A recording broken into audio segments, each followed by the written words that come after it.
Right. You welcome back. This is Breakfast Daily, and time now to tell you who our personality for today is. Now, this woman is a very big figure when it comes to events planning in Ghana. Now, when you're talking about who to handle your high-profile events, you can never do away with Jandel Limited. You're very welcome, Madam Amoro. Thank you, Firma. How are you too? Right. I'm well, thank you. You have a beautiful dress there, and I like your hair. Thank you. Nice, nice, nice. Now, when we talk of events in Ghana, I mean, Jandel, and even beyond, you know, Jandel has always been a household name. Tell us, I'm very pleased to know that this is the woman behind this name. I'm sure a lot of people know Jandel, but they don't know you. You know, they probably don't know who makes all these beautiful things happen, because when we talk of planning of high profile, very high profile events, Jandel is always there. Tell us a bit about yourself, you know, growing up. Who are you? Because when I check your profile, you are extremely learned, you know, and I think that is very admirable. So who is Afi Amoro? Okay, so Afi Amoro is a 63-year-old woman. You're kidding me? Yes. Wow. With 2 children and 1 grandchild. Ah, congratulations. And, I started from small beginnings. Okay. Working my way through the civil service. Okay. And then breaking out into private business, because I thought that it would be more fulfilling to be an employer rather than an employee. You're right. And so I started very little, but then it grew because people responded to what I was doing. And like you say, I have a few degrees to my... Oh, how modest. Yes, but let's say it ended at the master's. Yes. Master's in public administration with HR option. What did you have your secondary education? A Holy Child. Ah, Yes. awesome. Holy Child. And then I did my 6th form in Olahu. Okay. And then from there, I went to secretarial school. So I actually worked as a secretary within the civil service for 17 years. Ooh. Before going back to business school, University of Ghana, as a mature student. Right. Now, when you talk of civil service, what exactly were you doing? Where exactly I was were a you? secretary. Okay. Yes. Which institution? I started from the office of the president. Okay. Yeah. Okay. From the office of under Hilary Liman. Oh, wow. Yeah. Under Hilary Liman. But 1 month into the into us working at the civil service, then the coup came. So when the coup came, we were sent home for about a month, and then they recalled us. Yeah. And then we started working with... So how was it, you know, share a bit of experience with us, the coup period. How was it like? Because we haven't seen coups before, you know, in Ghana. But when there's a coup, how is the atmosphere like? Hey, please, it's very volatile. You know, the atmosphere is very heated. People are uncertain, you know, they are frightened because they don't know who is going to be victimized, who is going to be penalized. What is going to happen to who? It's a very unsettling time, but over the period it calms down. And we worked I worked for 17 years and got to know some really good, great people whom I continue to admire. You know, Yes. so in recent times when you hear people talk about coup, you know, people just say stuff, you know. How do you feel about that? I said, think twice before you make those statements, because there's nothing like freedom. Even though we think we are not free, you know, please, the alternative is not a very pleasant, because when a coup happens, the initial thing is for the soldiers to secure the area and stamp their authority there. So what do? they institute curfews. Yeah. That's a taking out of your freedom. Your freedom. Then afterwards, then they start, you know, trying to unravel what is going on where. But all during that time, it's a painful process. I think so. Interesting. Now let's move away from the Sure, cruise, sure. because that's what we want to be talking about this morning. Yes. But you worked in the civil service for 17 years, and then you decided to branch and be an employer yourself. Why did you want to go into events? Actually, it grew. Okay. I used to, my former boss, Mr. Bebaku Mensah. Okay. I used to give him flowers at the, pick flowers from my mother's garden. Oh, and awesome. Put it on his cabinet. And every week, I would bring him a new flower. And he seemed to like it. So on Fridays, he would slip me a little something. Okay. But I knew that one way or the other, he was paying for the flowers, subtly. Yeah. And I was looking at this, so it encouraged me to always give him something new. Then somebody also came to see the flowers in his office. And my boss charged him that if you want these flowers, you've got to pay a fee. Ah. And that person is demised. And I say this to the glory of his name. It was Pakwesi Misatha, former vice president, the late. So he bought the flowers, and then it had a rippling effect in his office, and people started ordering. So that's how that is when I got to know that I was turning a hobby into a profession. Career, yes. You see, sometimes you don't have to have a lot of money to start something. It starts with tiny steps. And those tiny steps, they say little drops of water makes a mighty ocean. Some people think they have to be resourced. Yeah. Well, I am not a proponent of that. I feel small beginnings allow you to actually assess whether you're growing or not. Because if you start with one flower a week and people order 6 in 2 weeks, and then you go to 12, you realize you're growing. Yes. If you now realize that you need a car now to move around, and you can afford it out of the money you are making to buy the car, you know you are growing. Yeah. But there are some people who are of the school of thought that I have to have a shop.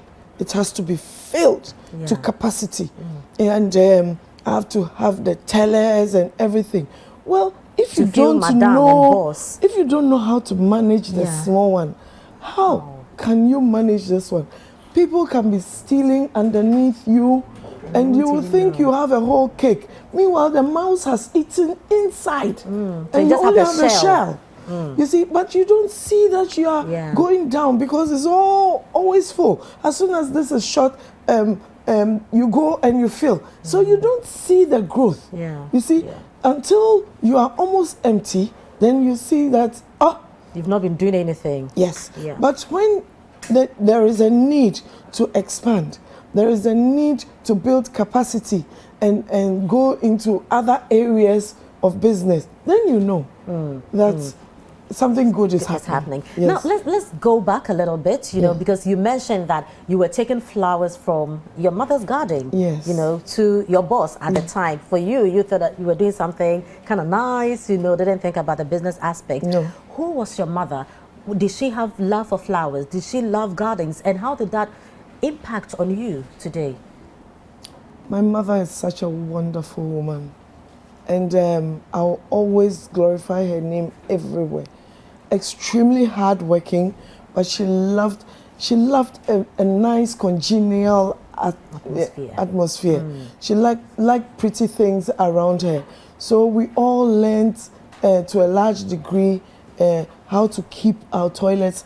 My mother would always say, a visitor who comes to you and sits down and says, please, can I use your toilet? It wants to assess you. Okay. he wants to assess you, because it is in the toilet that you find out whether that person Is clean is or clean not. or not. Yeah. You understand Yeah. how the person maintains Her their restrooms. Yes.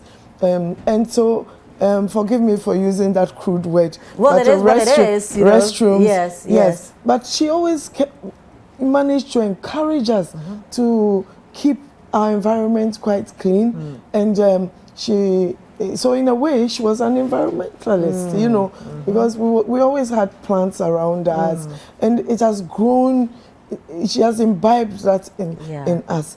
And today, I celebrate her because you mentioned me for all the hard work and the impact that she's had on so many people.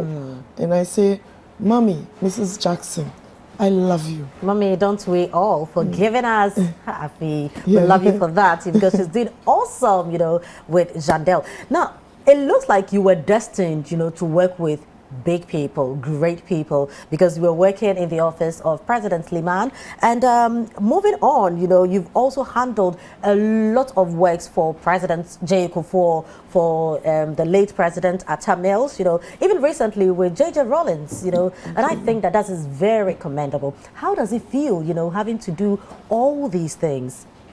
Yes, it's humbling to actually look at where sometimes I'll say destiny takes you. You know, I didn't choose to go to work in the office of the president then, but I was posted there. And that made us have a certain degree of networking that came to benefit or influence one way or the other our lives. Because nobody can overemphasize the power of networking and how you use it. Yes, you don't have to be out there always saying, you know this person, but you know, when you know people, some doors do open. Yes, it's how you utilize it. Right. So has this helped in any way, you know, serving on various boards and being part of certain committees and all? You may want to share some of that with us. Yes, I have worked. The interesting one was I served on the musical Grand Ball. Yeah, for about 2-3 years. You know, I think what's his name? Obo. Bice. Yes.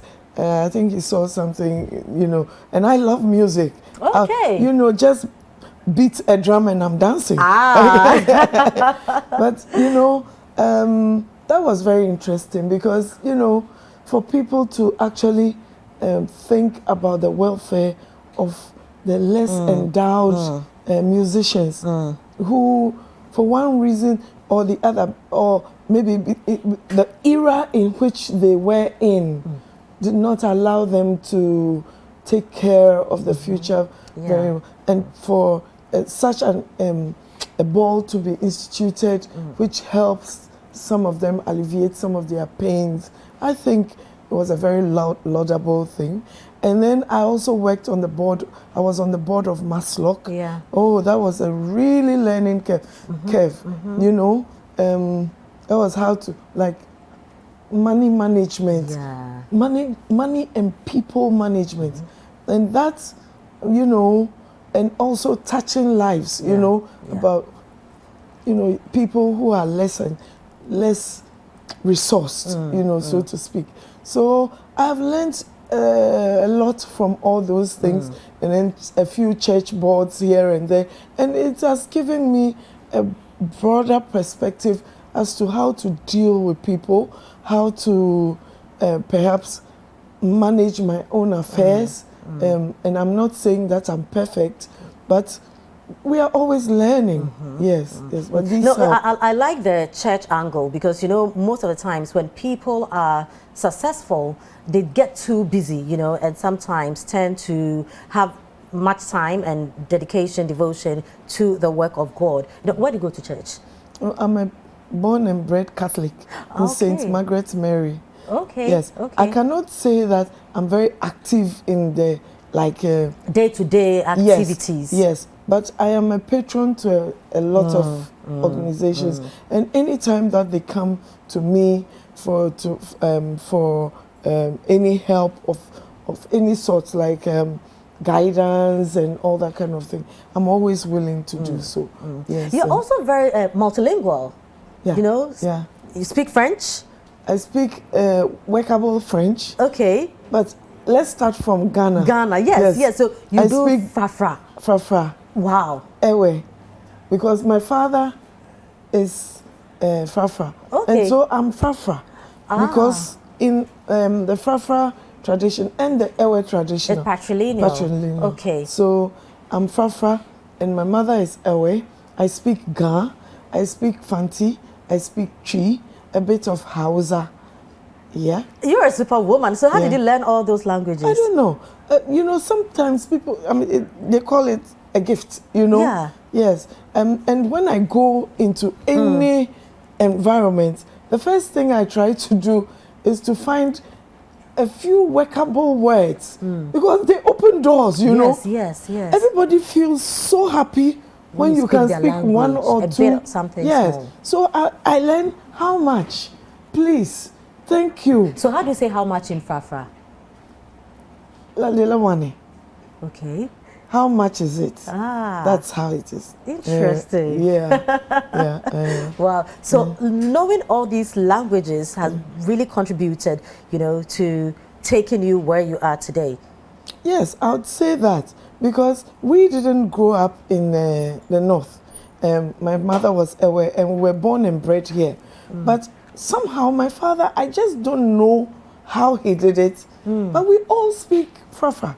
And anywhere we go, when I go, I'm going to buy some kebab, and I drop a few tones down there. You get I extra two stick. extras.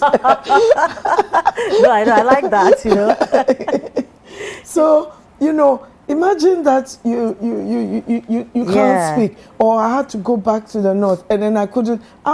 They would say, "Oh, this one, Aborgme, she's lost." That's what they would say. And you've also won a lot of awards. I'm sure now you can't even count them. Yes. Do you remember maybe some, let's say the top 3 that really means a lot to you?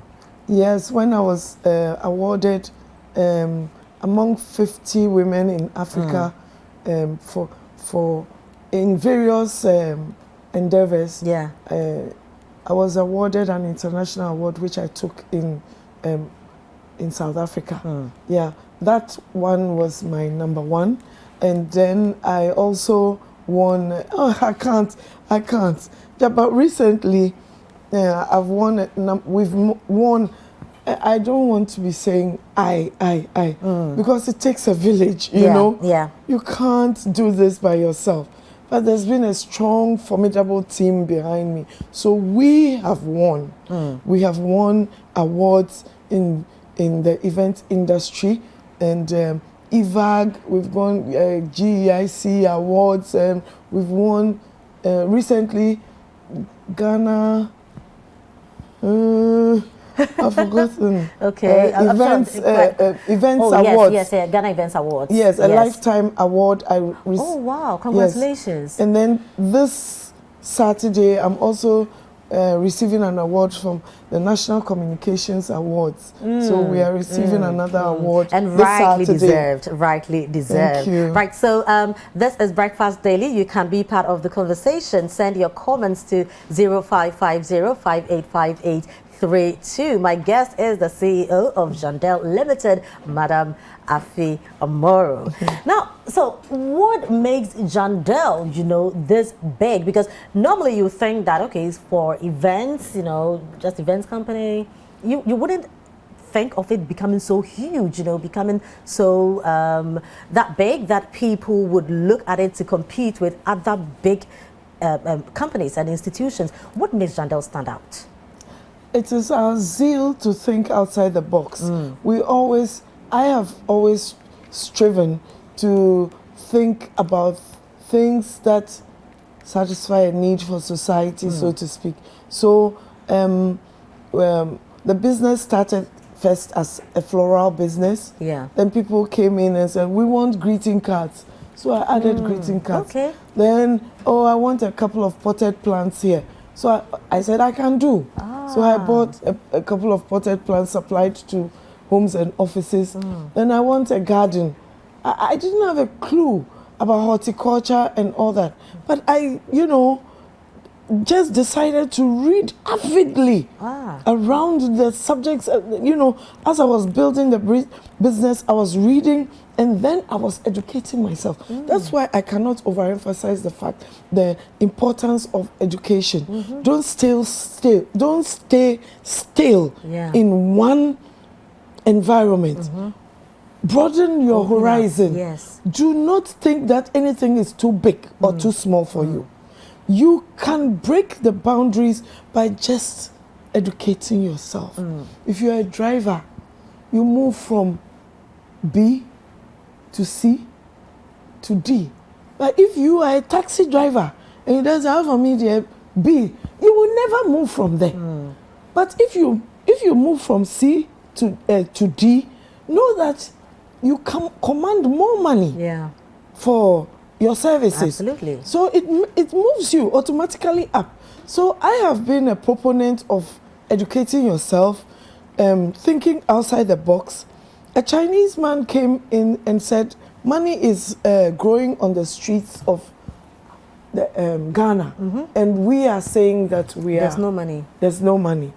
Why? He said, because there's so much need, in the system, country, in the system. And everybody, if you look at the need and you provide for the need, you will be earning an income. You're right. So think about it. This can be serving a need for society and also earning me some money. Awesome. So, Christmas is just around the corner, and when we talk about Christmas, we are talking about flowers, we are talking about events, we are talking about decor. Now, I'm a freak for decor. I love it when beautiful things, are in place and all. Let's take a look at what Jandel is doing when it comes to that.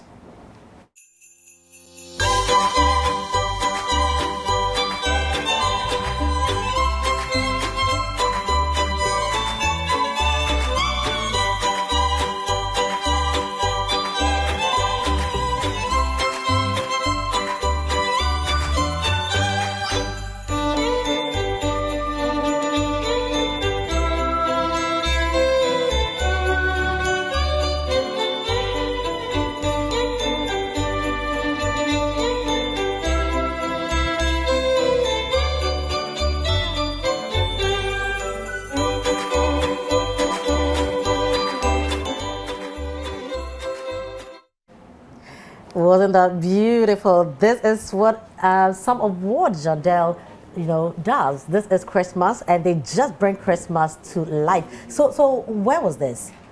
Okay, what you just saw was Burma Camp.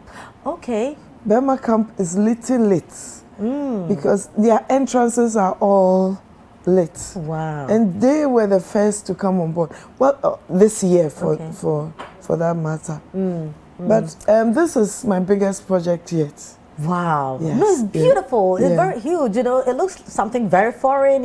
Sometimes you don't see this kind of decor. You don't see this magnificent work when it comes to bringing our dreams to life. And I'm very happy that you make it happen. I love Christmas. When we talk about Christmas, I feel like a child because I'm so excited that Christmas is here. And well done. Maybe I should be inviting you now that you're my role model to come to my home and do something beautiful for me as well. Now, you mentioned your love for music. Do you have a favorite Ghanaian musician? Yes. Yes. Who? Kofi Kinata. Makes two of us. So which of his songs do you like? He's got a latest one. Thy Grace Part 2. Grace Part 1. Yes. in that charcoal cellar, no never no wash white. Ma walk through the valley of the shadow of death, not so no, you know the deal. No, you are too current. You are too current, you know. That Grace. Oh, no, Kofi Kinata is awesome. Oh, no, he's awesome. Look, if I see that boy, I'll just carry him on my head. I can make that happen, you know. Please make it happen. Awesome, awesome. So that will give me some decor at home. He gives you food for thought. Yes. He speaks wisdom. Oh. Okay, so can I propose a deal? Yeah. I'm going to make Kofi Kinata happen. Yes. And you have to send somebody to come and do Christmas decor for me. It's a done deal. Awesome, so it will happen very soon, just this morning. It will happen. Yeah. Now, when we also look at the languages you speak, and fra, ever, chi, fanti, gan, what's your favorite food? My favorite food? Yes. Is ampesi. Okay, so you speak all this, is it the yam or the plantain? The plantain. Ah, no, that is the with real the kobe ampesi. and the kako. Oh, I see myself in you so much. I see myself in you. But just advise young entrepreneurs, you know, sometimes we really want to do stuff, but you just don't even know where to start from. So the whole world feels so big to you, and then you are found wanting. What do we need to do? I would say that there's an old adage that a journey of 1,000 miles begins with the first step. Yeah.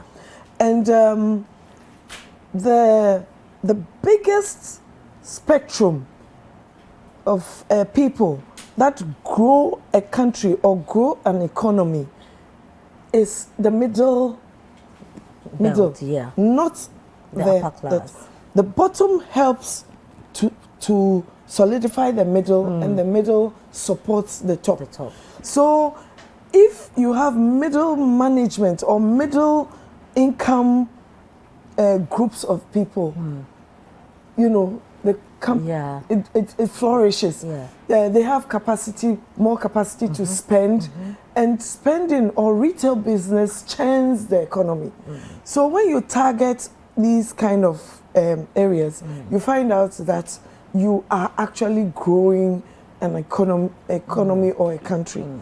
Young entrepreneurs, do not give up. Do not give up when you have stumbling blocks. If I want to tell you my story, and I'm still not out of the woods. Okay. But you see, I've grown such a thick skin for survival, because when I look at all my challenges, I look back, I always say, God, you took me out of everyone, and out of everyone that you took me out of, you raised me higher. Yeah. You raised the business higher.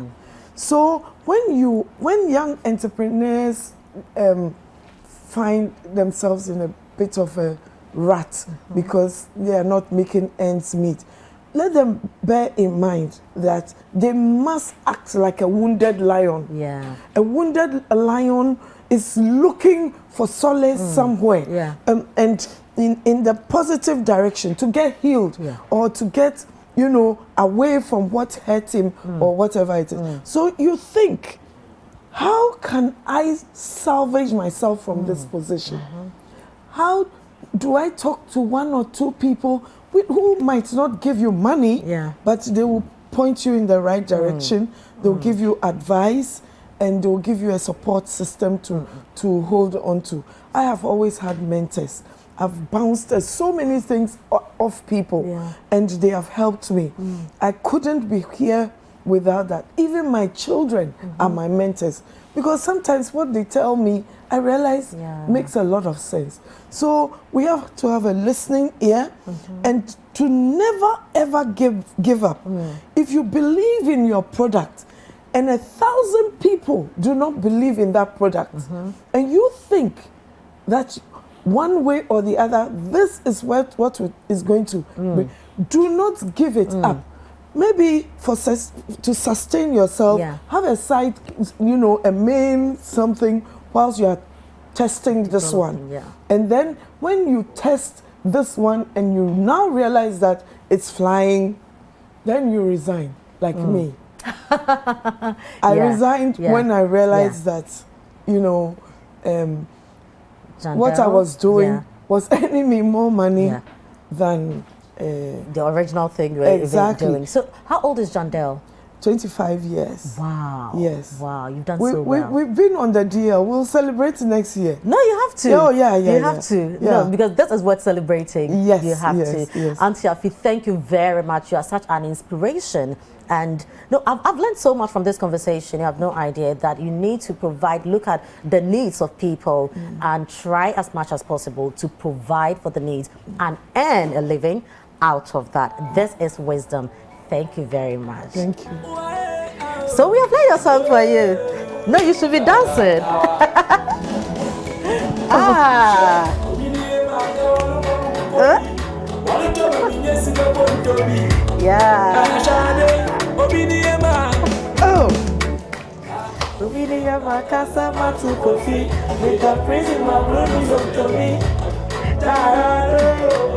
All right, thank you very much. I'm Amoro. I'll be talking to the CEO of Jandel Limited. She's such a pleasure to talk to her. She's such an inspiration. This is Breakfast Daily. We'll be right back.